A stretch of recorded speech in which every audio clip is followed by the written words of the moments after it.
जय मसीह आप सभी को प्रभु यीशु मसीह के नाम में और मनु सबराव यूट्यूब चैनल में आप सभी का मैं स्वागत करती हूँ। और आप लोग के बीच में मैं एक बात को बोलना चाहती हूँ मेरे प्रियो की। आज हम जैसे कि हम हालेलुया का मीनिंग क्या है उसको हमने जाना है। वो वीडियो आपको मेरे शॉर्ट्स वीडियो में मिलेंगे, लेकिन आज हम सीखते हैं कि बाइबल का मीनिंग क्या है। आप बाइबल का मीनिंग को किस तरह समझते हैं, उस बातों को बताने के लिए मेरे मन में अगुवाई हुआ मेरे प्रियो। ये काफी छोटा वीडियो होगा लेकिन बहुत मीनिंगफुल होगा। हालेलुया, ताकि आपके जीवन में प्रभु आशीष करे।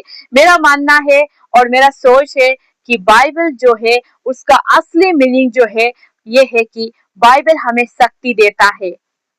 हालेलुया, बाइबल हमें शक्ति देता है कि हम उसके बातों को बताएं। हालेलुया, क्योंकि आप जब बाइबल पढ़ते हैं तो आपको एक बुद्धि आ जाता है, एक शक्ति आ जाता है।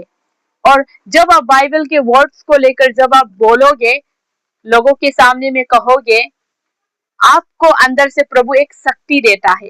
तो मेरा मानना ये है कि बाइबल हमें शक्ति देते हैं, बाइबल हमें शक्ति देते हैं, ये मेरा मानना है। और मैं बाइबल को मीनिंग को यही समझती हूँ कि बाइबल हमें शक्ति देते हैं।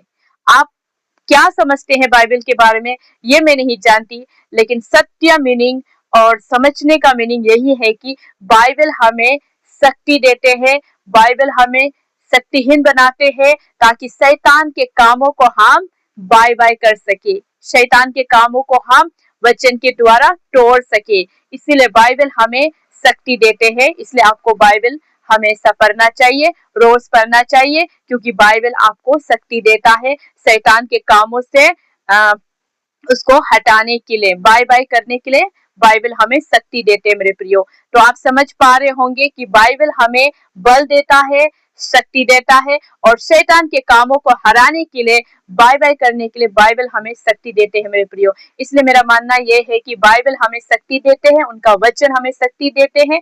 तो मैं यही समझती हूँ और मेरे मन में भी यही अगुवाई हुआ कि शैतान के कामों को तोड़ते हैं बाइबल के वचन। इसलिए बाइबल हमें शक्ति देते हैं, बल देते हैं। तो जो आपको बल देते हैं उसको आपको कभी नहीं छोड़ना है। हालेलुया। अगर आप 3 टाइम खाना खाते होंगे, एक टाइम अगर आप खाने भूल गया तो आप उसमें निराशा मत होइए, लेकिन बाइबल को रोज पढ़िए, उसको ज्यादा से ज्यादा पढ़िए, क्योंकि वो आपको बल देते हैं, वो आपको शक्ति देते हैं, वो आपको शक्तिहीन बनाते हैं। प्रभु आपके जीवन में बहुत आयत से आशीष करे। God bless you.